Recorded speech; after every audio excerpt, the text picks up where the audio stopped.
ঠিক আছে না? না স্যার ঠিক আছে যা ঠিক থাকে গরিব মানুষের মোবাইল অন্তত ডিসকানেক্ট তো হবে না।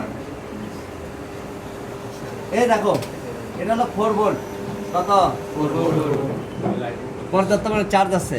যখন আমি এখানে পাওয়ার কিতে প্রেস করতেছি, দেখো খেয়াল করো এর ভোল্টেজটা ড্রপ হবে। কি হবে? দেখো কিরকম ড্রপ হয়। আরে এখানে দেখো, এখানে মিটারে দেখো, মিটার দেখো 3.85 খেয়াল করছো?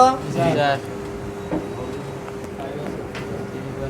দেখো 3.32 চলে যাবে। দেখো ধরো তো, দেখো এই 3.3 আবার 3.9 8 6 4.0 4 হয়ে গেছে না আবার। এই মোবাইলটা ওপেন হওয়ার জন্য যতটুকু চার্জ দরকার বা ভোল্টেজ থাকার দরকার এতটুকু কিন্তু থাকতেছে 3.3। খেয়াল করছো? ওই না দিও না, এটা পড়ে দেবো। 3.3 তাহলে এই মোবাইলটা আর ওপেন হবে? ওপেন তো হবে না। আর ভালো করে খেয়াল করো, আমি দেখাই তোমাদের। এটা একদম ধর। আরে ধর না রে ভাই, এটা কি রে, ভয় করে। তুমি ধরো, রামকে ধরো। তুমি শুধু মিটারের দিকে ধরবা। মিটার কিসের? ধরো মিটার ধরো। একদম এক্সপার্ট না, বলা পারে ধরতে পারতেছে। এটা ধরো একদম। আর কত বল? মোবাইলটা অন হয়েছে এখন, ঠিক না? দেখো ভোল্টেজটা কমে গেছে কত, দেখো।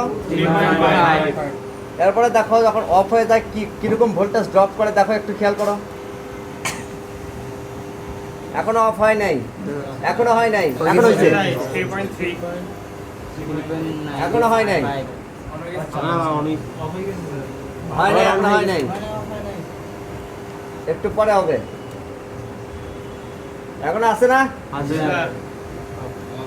এখন হয়েছে 3.3 না 3.6 একবার অফ হয়ে গেছে।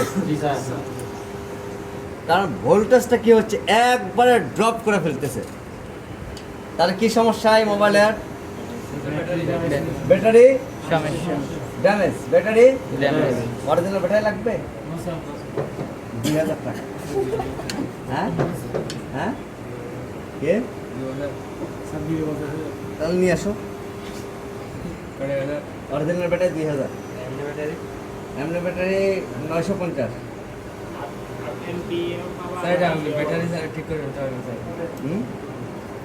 করে আর দেরি করবো, অরিজিনাল ব্যাটারি তোমার কাছে পড়বে না। এইসব ব্যাটারি রিপেয়ার করা যায়। কি করা যায়? কিভাবে রিপেয়ার করে সবাই বসে দাও, আমি স্ক্রিনে দেখা দেবো একবার সরাসরি মাইক্রোস্কোপ দিয়ে। ওকে, হ্যাঁ বন্ধ করো। যাও